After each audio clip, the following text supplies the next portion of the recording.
Heyo everybody, Zian over here from Nintendo Life, and today we're here to share with you our review of Legend of Mana on the Nintendo Switch. Now, this review was originally written by Mitch Vogel for NintendoLife.com, but was reworked into this video by me.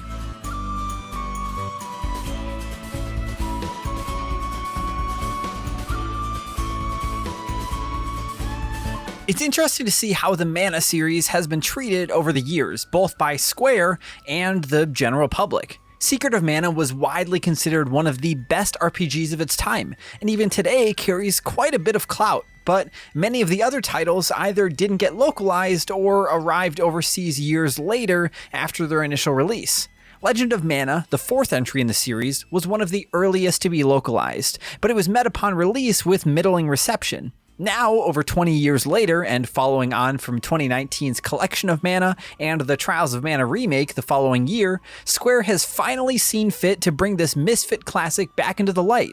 And while many aspects of it still hold up, it is unremarkably a very weird game. The narrative of Legend of Mana is confusing to say the least. You begin as a nameless, self-titled character, and you're tasked with effectively creating the world as you explore it. The story goes that the legendary Mana Tree burned down centuries before the events of Legend of Mana, and the world was subsequently broken into fragments called artifacts, which were then scattered. Broadly speaking, there are 3 arcs to the story, but they can be experienced in any order you choose, and each are comprised of a series of side quests that can also be played in a very loose order. Considering this non-linear approach, it's certainly advised that you approach Legend of Mana with an open mind. If you come into this expecting a typical RPG story, or even a normal one at that, you're going to be sorely disappointed. Legend of Mana plays more like a collection of loosely connected fairy tales, all set in the same world, connected to each other in various thematic ways. And while you can sort of figure out a main quest over time, it's so esoteric and airy that it could hardly be described as gripping. That's not to say the storytelling is weak by any means, as topics like love, war, genocide, and persecution are all explored in ways that can be shockingly hard-hitting. Gameplay is much the same in its structure, which is to say that it's often hard to grasp and poorly explained, but not necessarily low quality. The basic loop consists of placing lands on various nodes of the world grid, which then allows you to enter that land and interact with any towns or dungeons that might be contained within them. Every land has at least one quest for you to fulfill, and most quests will award you with at least one new artifact to place a new land and in turn repeat the cycle. As you can probably guess, this means that there's quite a bit of player agency to toy around with. The flip side to this, however, is that there is next to no direction about what to do next. Some quests are good about pointing you in the right direction, while others give you only the vaguest suggestions as to where you should go next.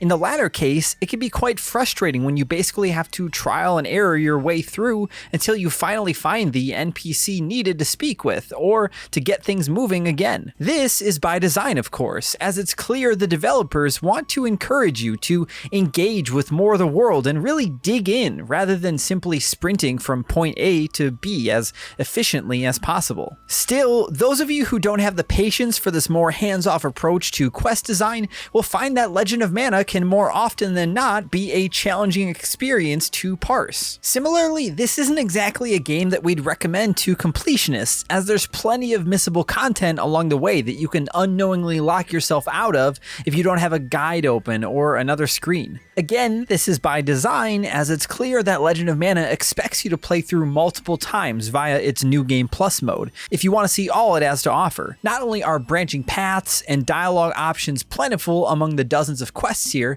but the order in which you complete the quests and place new lands also affects the kind of content you can engage with later. This isn't strictly a good or a bad thing either, but it is at the very least an interesting one. Of all things, combat is probably the most straightforward aspect of Legend of Mana. Enemies roam around the map in dungeons and can trigger a live-action encounter that takes place right then and there. Once in battle, things feel a bit like an upgraded take on a beat-em-up as you string together a myriad of combos and special attacks to lay waste to your foes. If you have a friend nearby, you can also have them hop in and take control of one of your many party members, which can add a fun dimension of co-op to the experience. The main issue here, however, is that it's rather clear that this title released a couple decades ago. The mechanics of the combat are good, but actually executing those moves feels quite rigid and clunky, which can make the moment-to-moment action feel subpar. Now, the Mana series was one of the first notable examples of live combat in an RPG, so it's hard to expect too much out of a pioneer, but it's tough to look past the flaws when many years of iteration in other games have vastly improved upon this foundation. Combat is certainly playable and still fun, but we'd advise you to manage your expectations coming into this. In case you haven't yet gathered, Legend of Mana is consistently and amazingly strange in how it presents itself, but perhaps this is where our main criticism of the experience lies.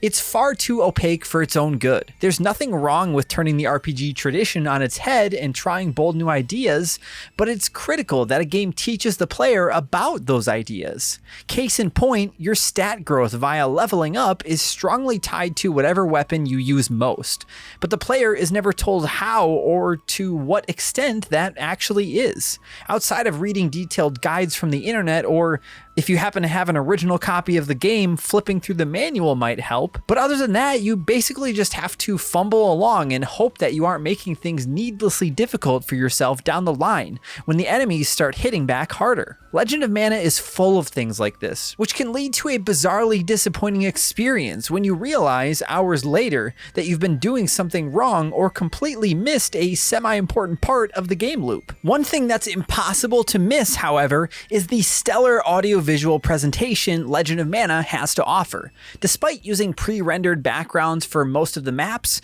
it's hard not to be awestruck by the thoroughly detailed vistas you explore. Whether it be a sprawling castle town or a lush jungle, the environments are colorful and positively packed with all manner of tiny things that make the world feel like a lived-in place.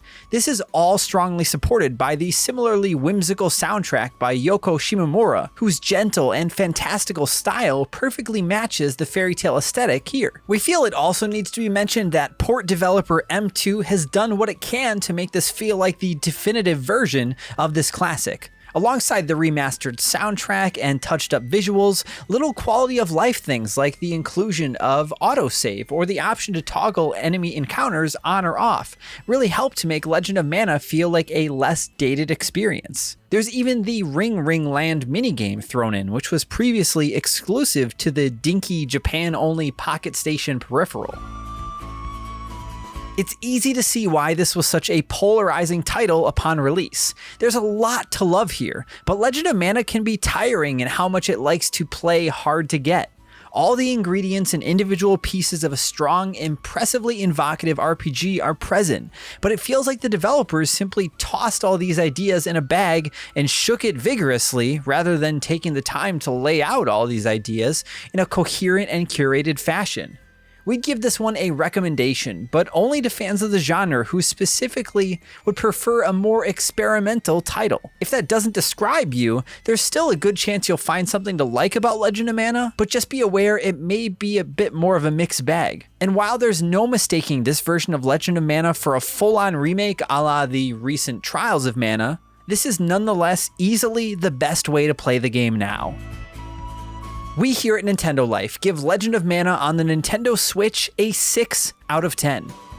If you'd like to check out our full written review, you could find that along with more news and information on Legend of Mana and other games in the series over at nintendolife.com. And if you haven't gotten to try them out for yourself already, we'll throw up our video reviews for Trials of Mana and the Collection of Mana remake as well on screen here if you want to go ahead and give that a click and watch it with some spare time that you've got laying around. Thank you all so much for watching. I'm Zion from Nintendo Life. Stay safe out there, and we will see you next time.